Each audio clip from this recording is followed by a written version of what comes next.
Life को ना बोल के उन्होंने सबको ही विनर्स किया क्योंकि बच्चों का काम इतना उनको अच्छा लगा।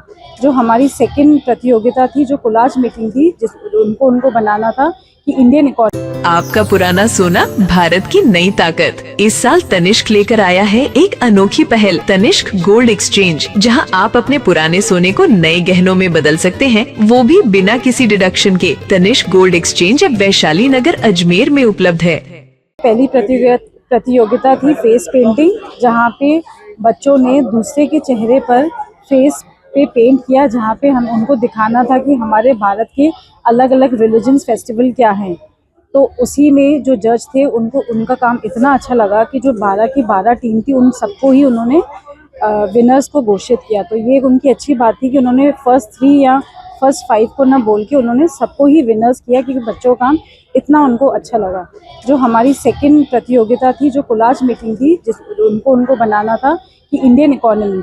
अब इंडियन इकोनॉमी के बारे में आर्ट्स के और कॉमर्स के बच्चे बहुत अच्छे से जानते हैं। जब उनको कोलाज में बनाना है तो बच्चों को एक सोचने का टाइम मिलता है कि हम कोलाज के थ्रू हम कैसे प्रेजेंट कर सकते हैं कि हमारी इंडियन इकोनॉमी क्या है और इंडियन इकोनॉमी में से हम कौन सी चीज़ को उठाएंगे और हमें पेपर्स के थ्रू कैसे क्रिएटिविटी के थ्रू उनको हमें प्रेजेंट करना है। तो ये उनकी थिंकिंग वाली, एनालिटिकल थिंकिंग वाली चीज़ को वो इनकरेज करेगा।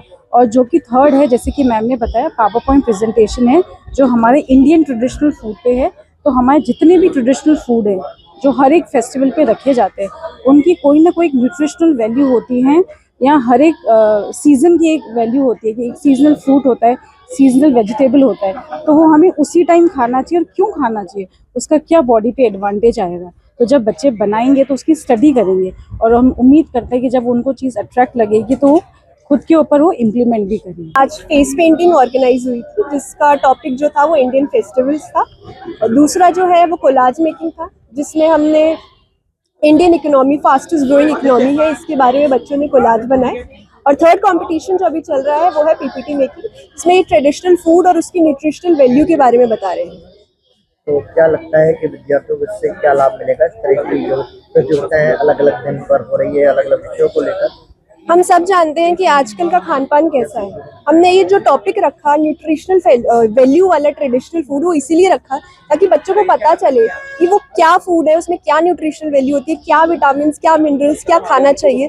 और ये सारी चीज़ें बच्चे नहीं खा रहे हैं आज से, बट जब पीपीटी के थ्रू ये प्रेजेंटेशन को प्रिपेयर करेंगे और प्रिपेयर करके ये प्रेजेंट कर रहे हैं तो इनको ये बहुत सारी चीज़ें पता चली और आगे जाके अगर इन्होंने अच्छे से किया होगा और उसकी वैल्यूज़ को समझा होगा तो ये शायद अपनी हैबिट्स को भी चेंज करें।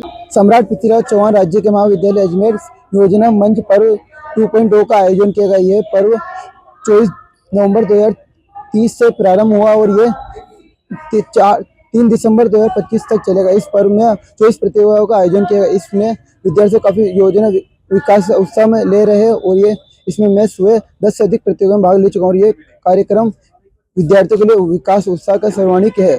और ये कार्यक्रम, आज के कार्यक्रम में कोलाज मेकिंग, कोलाज का और पीपीटी का और ये फेस पेंटिंग का आयोजन किया गया। हरीश ग्वाला।